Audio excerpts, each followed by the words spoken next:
Hi, and welcome back to Cat Run Figures. I'm your host, Caitlin, and today we are going to be reviewing Teen Titans issue 8, otherwise known as The Lazarus Contract, part 2.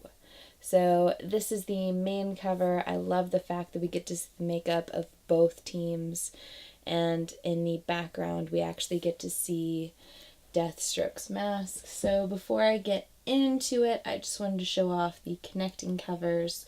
Look out for them in your local shop. I'm definitely in love with them. I can't wait to get the full connected image with the continued series. So jumping right on into the story, we get to see Wally West, and this is yesterday. Wally West is dealing with all of the issues associated with the current Flash timeline and the fact that he just found out that his real dad is actually the reversed Flash, and Barry lied to him about that. Barry hid that from him, and now he's juggling being a Titan and being a sidekick and not knowing if he's coming or going. He's constantly running everywhere, and he feels kind of lied to and kind of just abused in a way. And we get to deal with him and his emotions through that and just trying to work through that. But continuing on, he is running through and he stumbles across a man with a very hot car who is currently working on it, which, my God, the simple fact that Slade Wilson is able to hide in plain sight and a Titan, never mind you, a young Titan who's never actually come across him, doesn't recognize him. But you would think that when you join a superhero team, they have like a list of maybe like the top 5 people to definitely watch out for, and like their different aliases and like their mugshot and stuff. You would think he'd be like at least in the top 3, right? But you know what? Power Girl didn't recognize him in his own current run, and she got a lot of shit from Beast Boy about that. And now Wally West doesn't know what he looks like, and Wally West works with him on the car. Wally West goes out and has a burger with him, and the two guys, they're having a fun old time with it. So continuing on, we get to see in the Titans Tower, and the team's actually training, and Raven's concerned about Wally, and she addresses her concerns with the rest of the team, and they're kind of working around it. And Robin throws out the fact that there's really nothing to be concerned about when it comes into the members of the Teen Titans, because he knows where they all are constantly. And that's when Beast Boy refers to Robin as being like a really mean Santa Claus. So he turns himself into a reindeer and starts singing a Christmas Carol to Robin, and it's really funny. But we find out that he has put tracking devices on each one of his teammates, something that they were unaware of and something that they would not agree to, including Kid Flash. And then he's a little concerned with the fact that Kid Flash is in this room with them. But that's impossible unless he actually reaches behind the back of his neck and he feels Kid Flash's tracker on the back of his neck.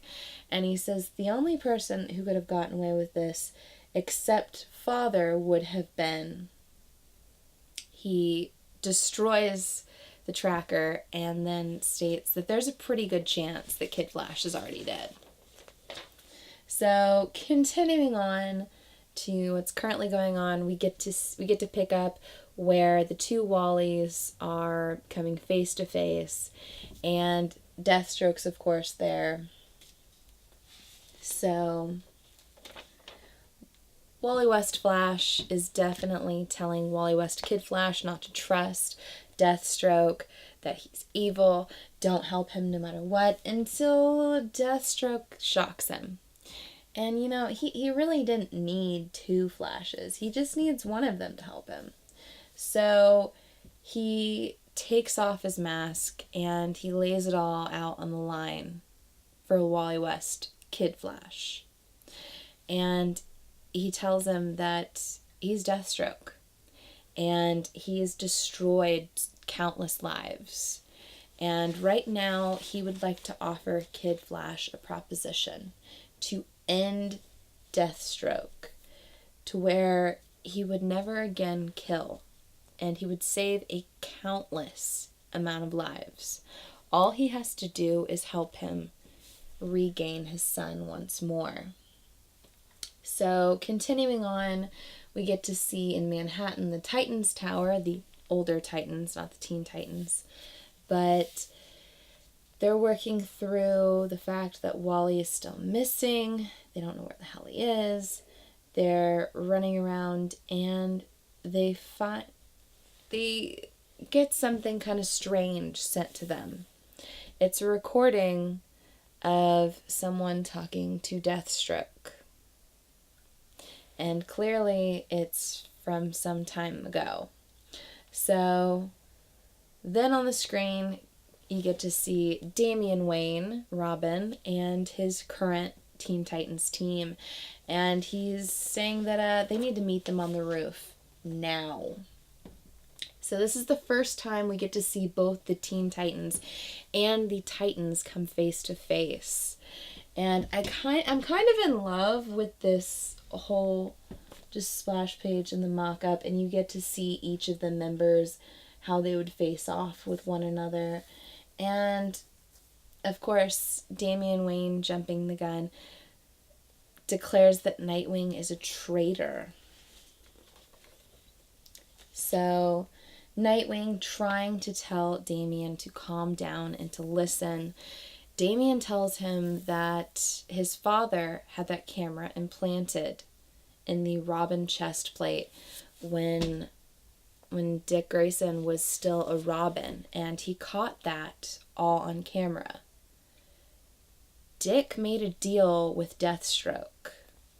So this is when we get to see Donna Troy lift up Damian Wayne by his cape and basically tell him he needs to show his elders some respect. So, of course, the Teen Titans, not liking their leader being just lifted up like a child, they show a little bit of brute strength of their own. They're saying, yeah, the kid's a jerk, but he's our jerk. And even Starfire jumps into it, threatening that they need to put him down. And, of course, the two teams are just kind of stressing their muscles back and forth. And I love the fact that we get the callback of the Outlaws and the older Titans teams when Arsenal steps up and says, Corey and I might be old friends, but I got no problem showing these two who's boss.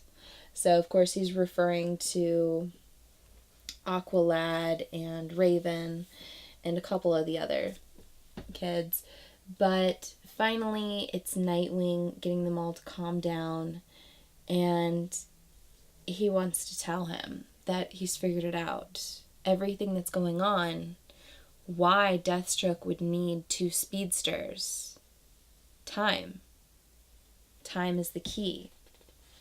So, of course, you get to see a little splash page of their upcoming Looney Tunes crossover, which should be interesting.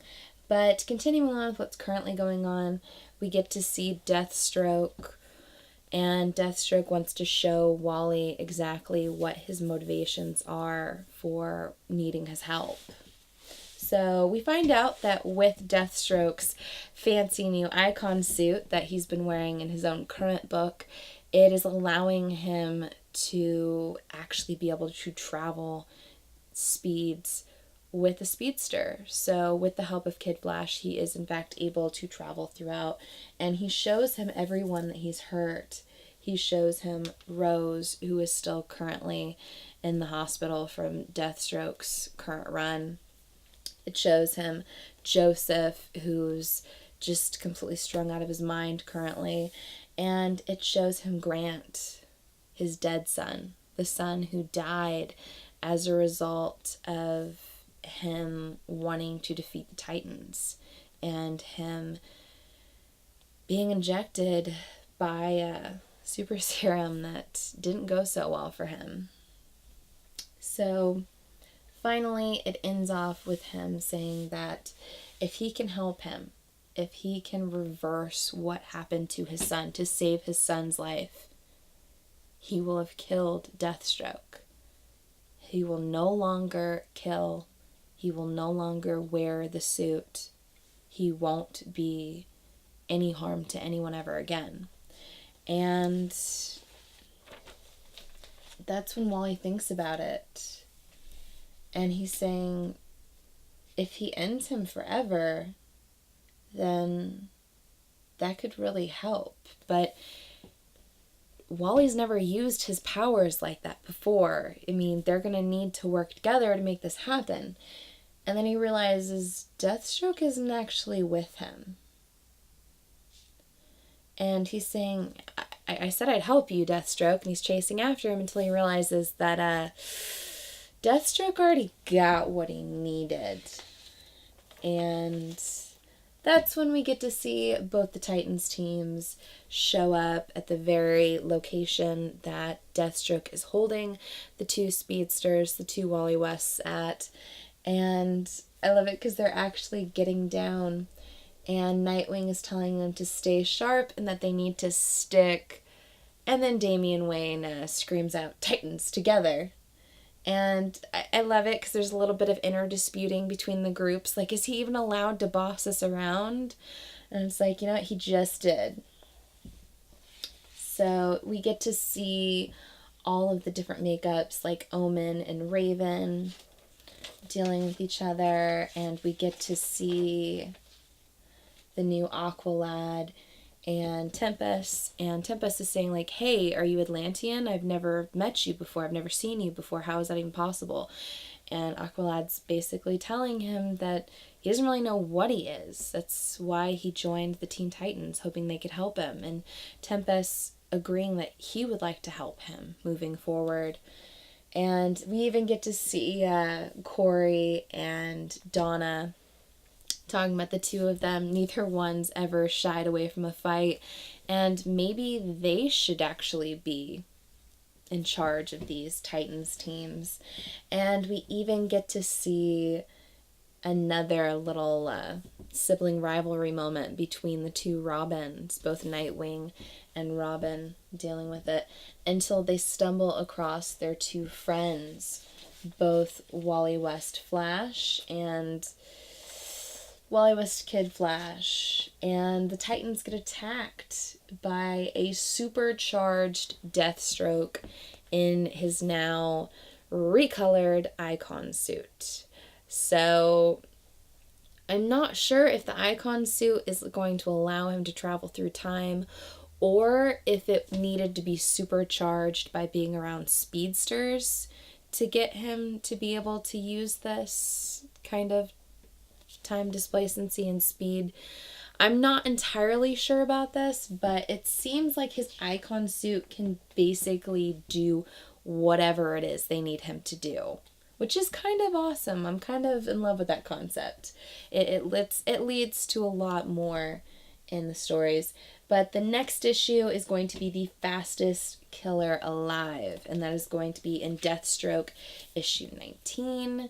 Of course, we're going to get another connecting cover, which is going to be spectacular. Just a beautiful cover, of course. And yeah, I've really been enjoying all three books, Titans, Teen Titans, and Deathstroke. I really feel like The Lazarus Contract has been a good payout for anyone like myself who's been reading all three titles and enjoying all of them. And someone who's just a really big Titans buff is really going to love this and love the connections throughout the different teams and the different makeups of these characters. But yeah, I really enjoyed it. I loved the art throughout. I mean, you guys know I loved the covers, so we don't really need to get into that anymore. But it read quite well. I do like all of the tie-ins with all of the various characters throughout. I'm excited to see where it's going to end finally. And I really can't wait to see what goes on moving forward and what the final payout of the Lazarus contract is going to be. So give me a like if you like this video, comment below, and tell me whether or not you read Teen Titans issue 8, and if you're enjoying the Lazarus contract as much as I am. Subscribe to my channel for more comic book content, or check out any of the older videos I have up for offer here on Cat Run Figures. And until next time, I'm your host, Caitlin. Bye.